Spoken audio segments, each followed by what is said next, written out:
Bangladesh Ireland Mirpur test. সবার আগে বলি, মুমিনুল হকের হয়েছে কি ভাই? 82 করেন, 60 করেন, 87 করেন, আউট হয়ে যান। টানা 3 ইনিংসে 52টা 80+ 100টা করতে পারতেছে না ভদ্রলোক। সবশেষ 16 ইনিংসে বোধহয় মুমিনুল এই নিয়ে 6টা 50 করছে, যার 3টা 80+। মুমিনুলরে কিছু একটা টোটকা দেওয়া উচিত, একটা ফুটু দিয়ে দেন, বেচারা 100 করুক। আমি আজকে ওয়েট করতেছিলাম মুমিনুল একটা 100 করবে সিরিয়াসলি, কিন্তু পারে নাই। আসলে এই যে মুমিনুলের 100টার কথা আমি আলাদা করে বললাম, কেন বললাম? এদিকে তো ট্রাভিস হেড মানে 100 করে একদম পুরা লাইন লাইট কেড়ে নিছে, একা জিতাইছে। মুমিনুলের 100টা এই জন্যই আলোচনায় আনলাম আমি, আয়ারল্যান্ডের বিপক্ষে বাংলাদেশ যে টেস্টটা খেলছে, এই টেস্টে একাডেমিক ইন্টারেস্ট ছাড়া আর সত্যিকার অর্থে কোনো কিছু বাকি নেই।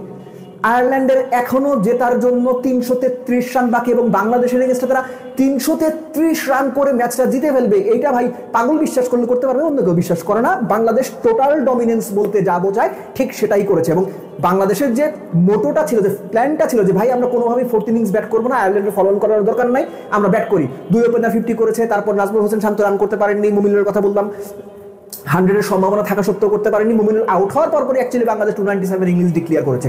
দ্য পয়েন্ট ইজ যে আয়ারল্যান্ডের বিপক্ষে বাংলাদেশের এই দলটার যে ধরনের ডমিনেন্স দেখানোর কথা ছিল, ঠিক সেরকম ডমিনেন্সই দেখিয়েছে। এবং there was a very good chance, Mominul যদি 100 করতো এবং সেই সময় 50 করে নট আউট থাকা মুশফিক যদি কোনোভাবে 70-75 পর্যন্ত চলে যেতে পারতেন, আমার অনুমান মুশফিকের 100-র জন্য বাংলাদেশ ওয়েট করতো, কেননা এটা সম্ভব।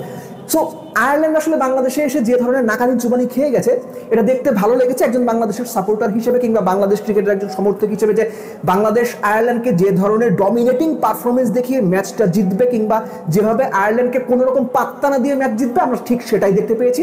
এজন্য বাংলাদেশ টিমকে একটা বড় ধন্যবাদ দিতেই হয়, যদিও ম্যাচ এখনো শেষ হয়নি। বাট দেন এগেইন এর সঙ্গে আপনি কোনোভাবেই স্বস্তির নিঃশ্বাস ফেলতে পারবেন না, না দারুণ কিছু হয়েছে। কেননা এই বাংলাদেশ টিমটাই বিভিন্ন সময় অন্য সব টিমের এগেইনস্টে যখন খেলে টেস্টে, তখন আমরা বিভিন্ন সময়ে বিভিন্নভাবে বিভিন্ন কায়দায় মুখ থুবড়ে পড়ি, নাক থুবড়ে পড়ি, আমাদের চোখ মুখ গরম হয়ে যায়, আমরা কোনো কিছু করতে পারি না। সো আয়ারল্যান্ডের এগেইনস্টে প্রত্যাশিত যে টেস্ট সিরিজটা হওয়ার কথা ছিল, বাংলাদেশ এক্স্যাক্টলি ঠিক সেই পেসে টেস্ট সিরিজটা গো থ্রু করছে। এবং হোপফুলি আপনার রবিবার দিন মোটামুটি ধরে নিতে পারেন আপনি যে ফার্স্ট আওয়ারেই বা ফার্স্ট সেশনেই হয়তো খেলাটা শেষ হয়ে যেতে পারে, যদি না অবিশ্বাস্য কোনো কিছু হয়। আমরা ওয়েট করবো তাইজুল কত উইকেট নিয়ে দিনটা শেষ করেন, তার নামের পাশে 10 উইকেট শেষ পর্যন্ত থাকে কিনা।